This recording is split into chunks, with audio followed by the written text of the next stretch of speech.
امیر کا رمضان۔ شہر کی ایک بستی میں دو لوگ رہتے تھے، ایک غریب مزدور رحیم اور ایک امیر ویپاری طاہر۔ رمضان کا پاک مہینہ شروع ہونے والا تھا اور دونوں کے لیے یہ مہینہ الگ الگ معنی رکھتا تھا۔ رحیم روزہ رکھتا تھا مگر اس کے پاس افطار کے لیے صرف سوکھی روٹی ہوتی تھی۔ وہیں طاہر کے گھر ہر دن طرح طرح کے پکوانوں کی بھرمار ہوتی تھی۔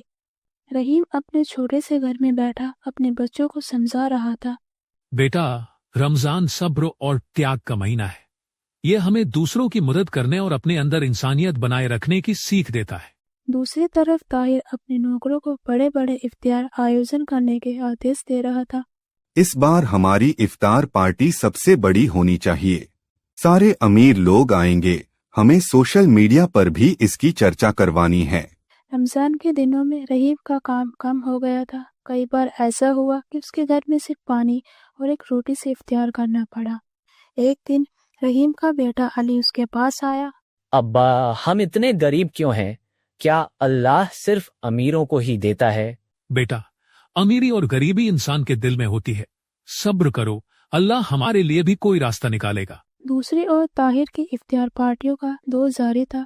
مہنگے ہوٹلوں میں سوادشٹ وینجن پروسے جا رہے تھے، لوگ تصویریں کھنچوا رہے تھے مگر کوئی اصلی بھوکوں کی فکر نہیں کر رہا تھا۔ ایک دن رحیم طاہر کے پاس مدد مانگنے گیا۔ صاحب، میرے بچوں کے لیے کچھ کھانے کو مل سکتا ہے؟ طاہر نے اسے گھورا اور اپنے نوکر سے کہا، اسے کچھ پیسے دے دو اور بھیج دو۔ رحیم کو بہت دکھ ہوا۔ اس نے سوچا رمضان کا مہینہ تو دوسروں کی مدد کرنے کے لیے ہوتا ہے، لیکن امیروں کے لیے یہ بس ایک دکھاوے کا ذریعہ بن گیا ہے۔ رحیم اداس ہو کر گھر لوٹ رہا تھا، تبھی راستے میں ایک بزرگ فقیر ملا۔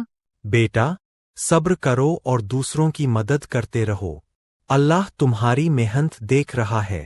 رحیم نے یہ بات دل پر لے لی۔ اگلے دن جب اس نے دیکھا کہ ایک اور غریب پریوار بھوکا بیٹھا ہے تو اس نے اپنی آخری روٹی انہیں دے دی۔ شام کو رحیم کے پرانے مالک نے اسے بلایا۔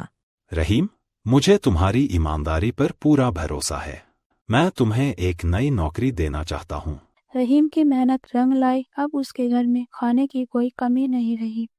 عید سے ایک دن پہلے طاہر کی فیکٹری میں آگ لگ گئی، اسے کروڑوں کا نقصان ہوا اور اسے کئی دوستوں بھی اس سے کنارہ کرنے لگے۔ اب اسے احساس ہوا کہ اصلی امیری دولت میں نہیں بلکہ اچھے کرموں میں ہوتی ہے۔ عید کے دن طاہر نے رحیم کو اپنے گھر بلایا۔ رحیم بھائی، مجھے اپنی غلطی کا احساس ہو گیا ہے، اب میں اپنی دولت کا صحیح استعمال کرنا چاہتا ہوں، کیا تم مجھے معاف کرو گے؟ اللہ سب کا بھلا کرے۔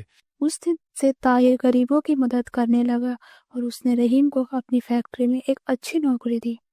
رمضان صرف بھوکا رہنے کا نام نہیں ہے بلکہ یہ تیاگ، دیا اور انسانیت کا مہینہ ہے۔ رحیم کی ایمانداری نے اسے اصلی خوشی دی اور طاہر نے بھی یہ سیکھ لیا کہ اصلی امیری دولت میں نہیں بلکہ دل کی اچھائی میں ہوتی ہے۔